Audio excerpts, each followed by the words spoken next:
Here we are then once again back with a friend of the We Are West Ham podcast, long-serving friend of the We Are West Ham podcast, Stamford Chidge, Dave Chidge, big Chelsea fan, of course, of the Chelsea Fancast infamy. Chidge, it's wonderful to see you again. It always is. I think people often get a little bit confused about our sort of mutual loving when we do these podcasts. I've explained at length before why I don't hate Chelsea as much as a lot of my compatriots, but that does not mean that I'm not desperate for us to beat you on Saturday. And I've got a funny feeling that we just might. How's things for you? What's going on? How are you feeling about Chelsea? Well, all right. Infamy. They've all got it in for me. Yeah, quite. I don't know. Well, a little bit of hate goes a long way. You can't deny people what they need. Yeah, quite. With that. But yeah, I mean, are you hating Chelsea at the moment? Yeah. Well, actually, there's a hilarious thing going around on social media, of course, which is that actually most Chelsea fans hate Chelsea more than their rivals hate Chelsea. Which is kind of weird, but broadly true. I mean, we don't look. Let's have it right, as they say. That's a James Jones phrase. That one. That is a James Jones special. Yeah. Yeah. I mean, no Chelsea supporter hates Chelsea, the team. They try our patience a lot, obviously, but we don't hate Chelsea. We're not very enamoured of the owners, shall we say? I mean, we've got these lovely mugs, which sums this up really, really well. I don't know if you can see that. There you go. Go on, hold it up a bit higher. Go on, what's it say there? It'll disappear in the... The decision, I can't read the white bit. Something about VAR. Go on, read it out. A clear lake and obvious error. Very nice. You've had T-shirts available from chelseafancast.com. I mean, that sums up really how we feel. We can't stand the ownership. We still love the club. I mean, nothing would give us greater joy than see Chelsea win trophies, play well. Some of these young players that we didn't agree that they should have bought, but turning into Chelsea legends and brilliant players. That's why all supporters love their club. That's why they go, and we are no different. But the owners are stinking the place out, mate. There's no doubt about that.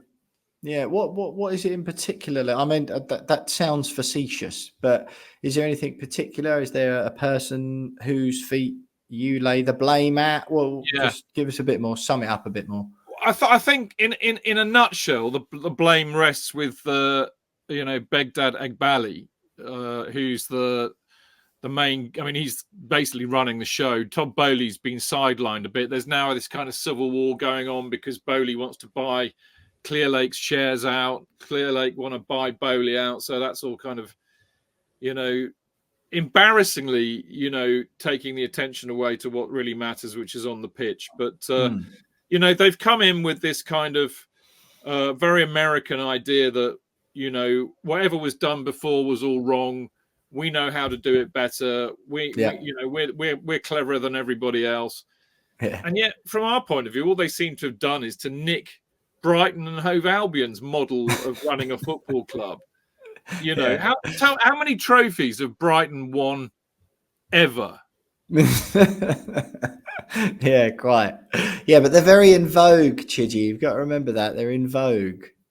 I know, but it's I know football's changed. I know even as an old git like me, you kind of have to embrace that change. But there are some things that are immutable in football. I mean, it's not a complicated game, really. It isn't. It's 11 blokes kicking a ball around. The idea is to score more goals than the opposition. That's not changed, people. Sometimes it's the simple stuff gets forgotten, but there we go. Don't get me started on this, Will. We could do a 3-hour podcast. Exactly, we could. I'm very aware that I've got one for a beer deadline after a game, I suspect. Absolutely. Well, look, I think it's difficult, really, because I find myself feeling old. I'm 32, and I find myself sort of grumbling to James Jones, who you, of course, know very well on our podcast.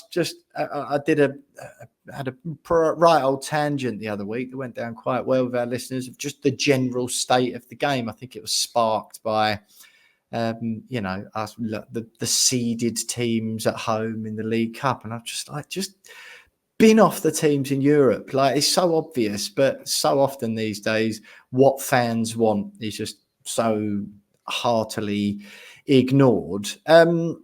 What What do you think is going to happen then? Just briefly, before we move on to some actual football, what's going to happen at Chelsea? Because it seems so chaotic, excuse me. But because of the amount of money involved, you suspect there obviously will just be a way out, and it will come good somehow by continuing to throw cash at the issue. But what do you see the outcome? What's the fallout going to be of this bit mid-long term, maybe? I mean, who knows, Will? I mean, it's horribly unpredictable at the moment. I mean, to give you we've bought a lot of players. There's a suspicion that they're basically, it's like trawler fishing. They're just trying to buy up as many young players that they can in the hope that some will. No one else has them. Yeah. Well, yeah, maybe a bit of that, but hopefully that some will be good enough. I mean, there are undoubtedly talented players amongst the ones that they've bought. I mean, Madueke, for example, looks like he could be a decent player. Palmer, clearly a very, very good player, who we kind of got by accident. Gusto's a good player. Lavia, if he can stay fit, is a good player. Caicedo beginning to look like the player that we, spent an awful lot of money on. Fernandes, jury's out a bit, but qualitatively you could say he's a good, so they bought a lot of good players. They bought some stinkers as well. I mean, Badiashile and Disasi are just not good enough for Chelsea. Yeah. And then, of course, we'll buy one of them, no doubt. Then, well, maybe. I mean, Kurt Zuma's better than them, mate. I tell you. Yeah. Well, we've shipped him off now, so we're exactly. So be careful what you wish for. Yeah. But then, you've got players being ostracized, like Chilwell, who's, won a European Cup for the club, has played for England. Yeah. Don't tell me he can't play in this new manager system. Trevoh Chalobah, who's won 3 or 4 trophies at Chelsea, never let us down. Don't tell me he's better. He's not better than Badiashile and Disasi. So there's weird shit going on. But undoubtedly, there are some good players. Then the other unknown is Maresca. I mean, he's not. He wouldn't have been my choice for Chelsea manager, but he may well be okay. He may well be good. The old adage is always true. You can't judge people on a few games. Let's see where we are at the end of the season and judge him on that. Yeah. But my suspicion is that he's been brought in because they don't think that he will question their authority, and by that I mean Egbali. Yeah. And his 2 chosen sporting directors, Winstanley and Stewart, that he won't question like that in the way that Pochettino clearly did. Yeah, because he's got the clout to do it, right, Pochettino? Well, he's been around the game a long time. He's a football man. And I think he did really well. I mean, you look at Chelsea's form from January January this year to the end of the season, and we would have been in the top 4. So he got us to be a top 4 side. Again, you could argue. Yeah. And we won our last 5 games to get into the Mickey Mouse Conference League. Oh, sorry, the trophy that you won the other year. Yeah, the esteemed European trophy won by giants such as West Ham, Roma, and Olympiacos. You mean? Yeah. Indeed, yeah. So he did that, which was all okay. And then, I don't think they got rid of it. I think they were happy to see him go, but I think he walked because I think he sussed out what a lot of us are sussing out, which is there's very little evidence that right now they are building a team to win the Premier League and the Champions League. What they're doing. Certainly not in the next 5 years, anyway. They're building a team to earn a profit. Yeah. Because people soulless. People think that if any of these players do actually look to be really good, they'll off them really quick for a profit and just do it all over again. And you do not build champion teams by doing that. Nope. Quite. No, absolutely not. I do think, it's one of my more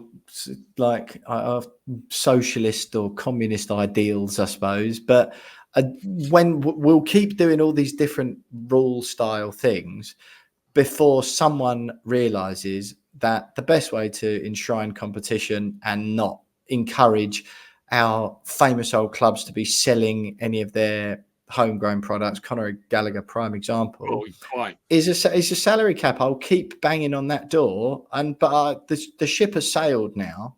But you say unbridled capitalism isn't the recipe for good, entertaining, competitive football league, is it? It just isn't. Well, unbridled profiteering and asset stripping is not the way to do that. And I think that's what these kind of guys are doing. But yeah, I mean, what I would say, I mean, what they have done at Chelsea, I mean, this is an interesting argument again in itself, because they have demonstratively lowered the salaries. They've made I reckon, for example, Sterling got pushed out because he was earning 350 grand or over 300 grand a week, certainly.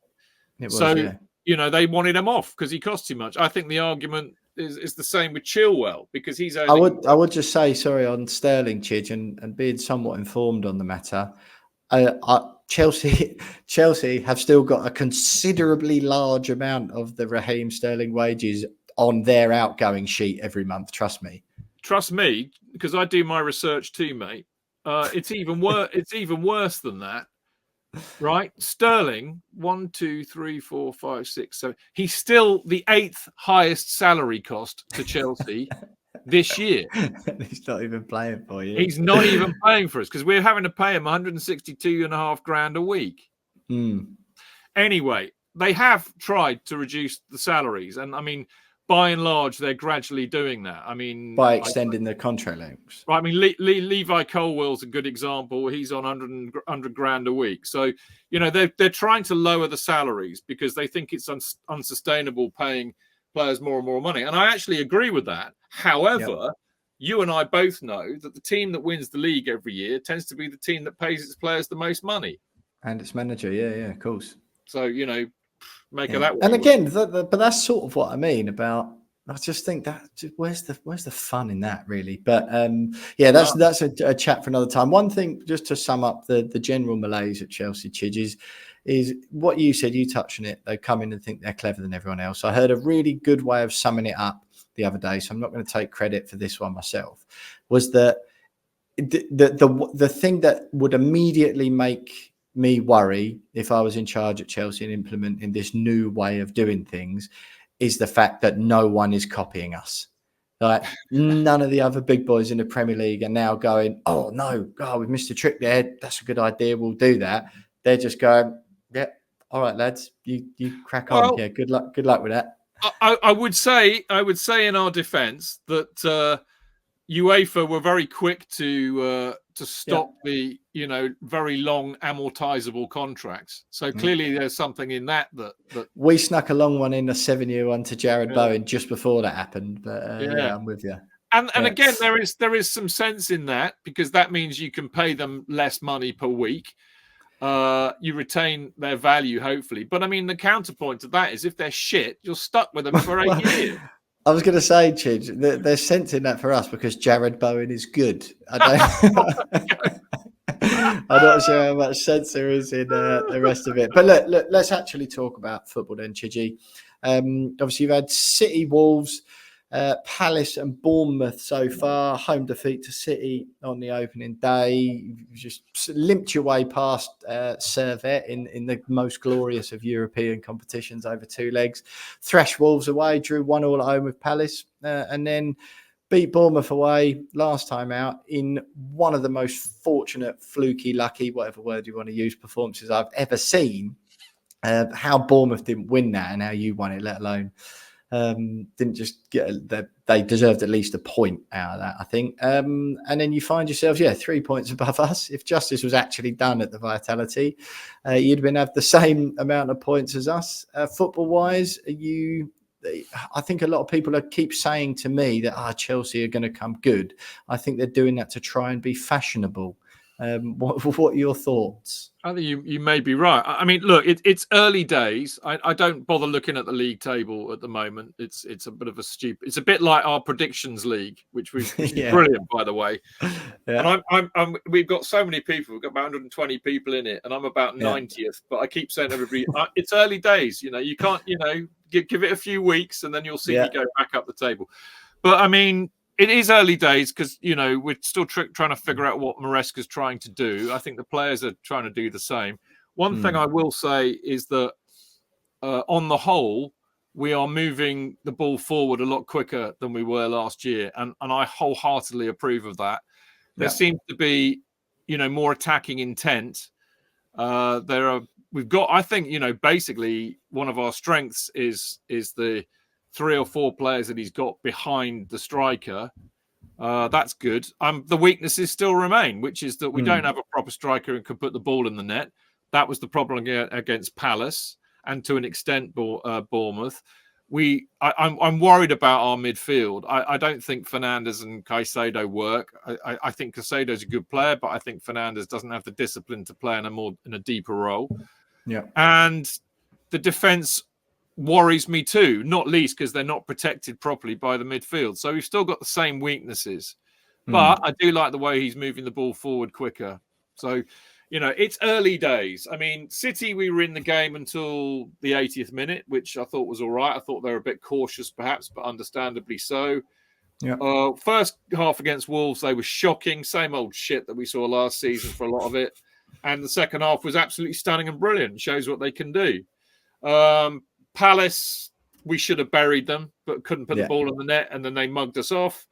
Bournemouth, we were shocking first half, not at it. There's a mentality issue there, lack of leadership.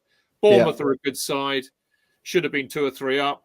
We changed it around in the second half, and what was interesting about the Bournemouth match was that, the subs that he brought on did really well. So, Sancho looked really good. I mean, he could prove to be a very interesting and good buy for us. Like the look of him, gave us what we needed. And Nkunku played more of a striker's role and scored a fantastic goal. So maybe that's where he should be playing. Yeah. So, we were lucky to win. Bournemouth should have buried us, but we dug one out and we dug it out with a really good goal. So no real complaints there. Yeah. But it's early days, Will. Early days, really. It's hard to predict how we're going to play and what we're really doing. Yeah, well, you're in exactly the same position as us, Chidge, because I spent all of this week's podcast with James. I went to Craven Cottage on Saturday. I cycled past your ground, actually, on the way to the cottage. What's that? You give it the 2-fingered salute? Obviously, yeah. And I just feel we're in exactly the same position. I spent all the last podcast saying I don't know what the plan is with Lopetegui when we get the ball, but what's going to happen then Saturday? Early kickoff at London Stadium. I like the early kickoff. People think I'm weird for that, but you're weird. You're definitely weird, Will.